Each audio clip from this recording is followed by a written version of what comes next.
Hey, and welcome to our new Black Picture Book series, where we not only share with you new Black books, but we also share with you how to use them to connect with your children in your home. My name is Quinn, and I'm the mom behind Aidyn's books and the host and creator of the Parenting and Bonding with Children's Books podcast and Facebook community.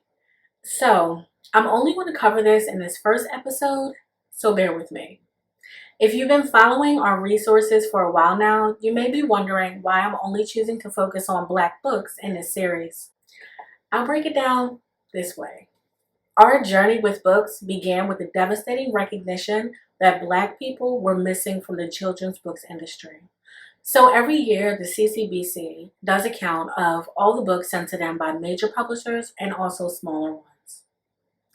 Starting in 1985, the CCBC recognized that only 1% of children's books were written by Black authors and illustrators. Launching forward to 2020, that percentage has not changed by much. Only about 7% of children's books are written by Black authors and illustrators. The children's book industry is trying to diversify, but it's really just not moving fast enough. Since about 2013, the number of Black children's books written by non-Black authors has only grown. Is this terrible? It depends on the reason behind it.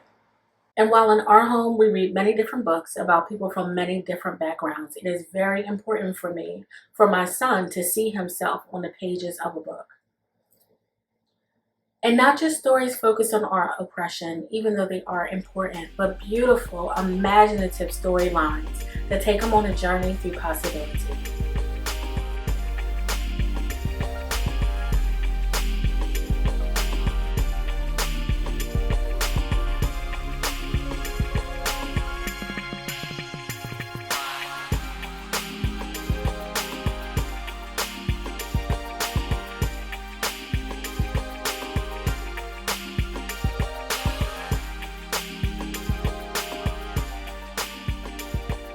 Okay, let's get started.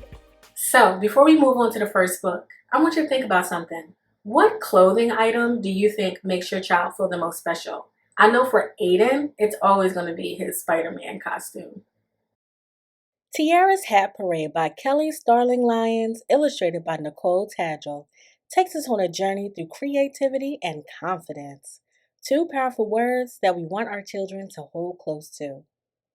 Tiara has a gift for storytelling. Her mama has a gift for making hats. But when a new store opens that sells cheaper hats, mama has to set her dreams aside. But Tiara has an idea for helping mama's dreams come true again. My special highlights for this book are Mama's hair. It reminds me of how my mom used to have her hair styled when I was younger, and she would be straight out of the salon chair.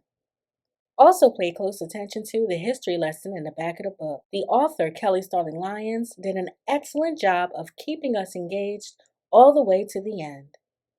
As you are reminiscing about all the beautiful women in your church or community that adorn these hats, you will also learn about famous Black hat makers or milliners whose work can be found in museums throughout the country.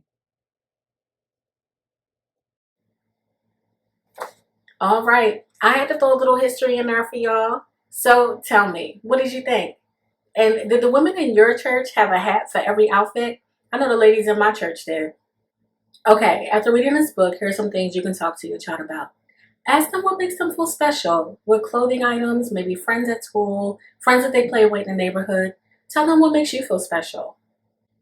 You might also notice that mama got pretty disappointed when her business did not work out as planned. Use this as a time to dive into a conversation about disappointment, what it looks like, and how to handle it.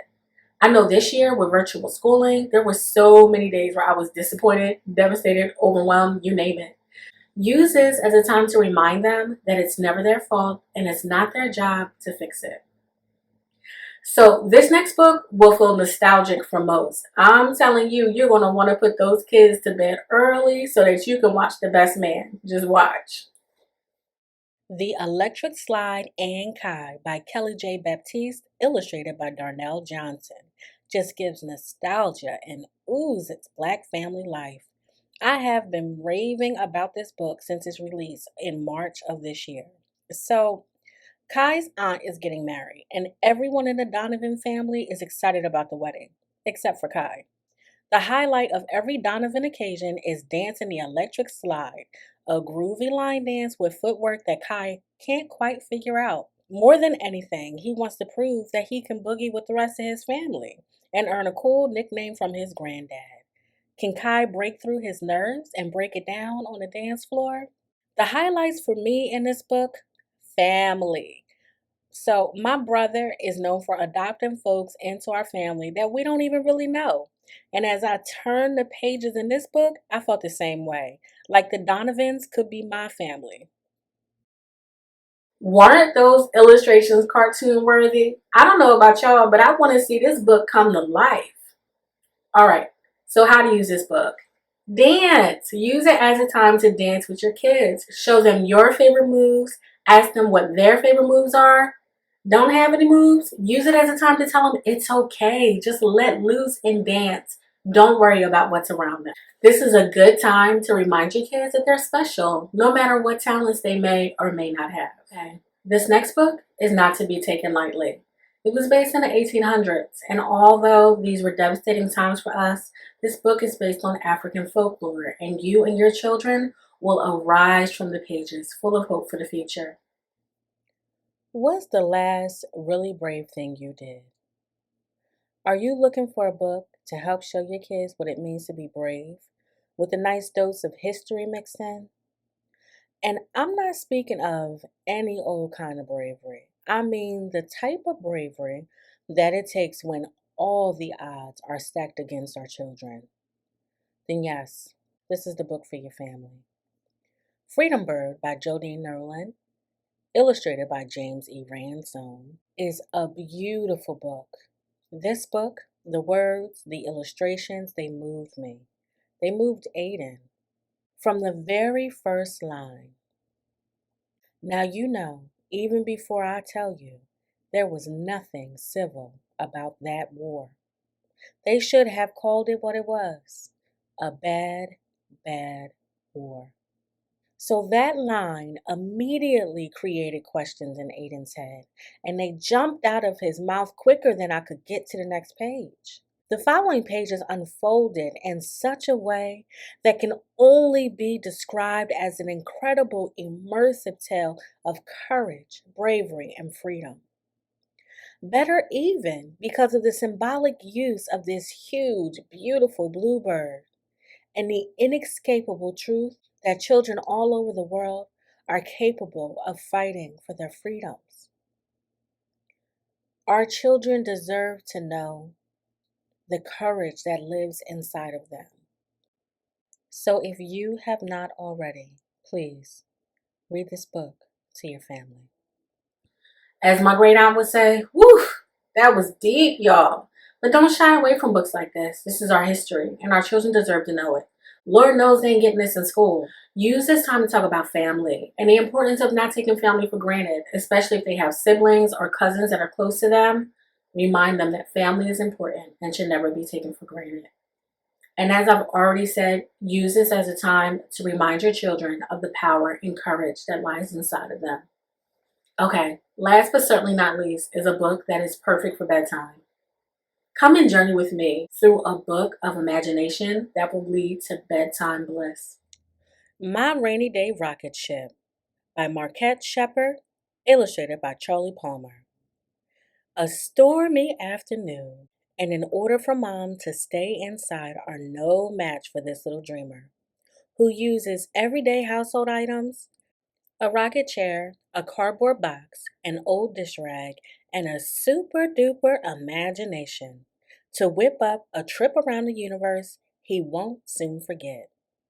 My Rainy Day Rocket Ship is a high spirited, engaging salute to the imagination of Black boys who use their beautiful minds to transform the mundane into the extraordinary.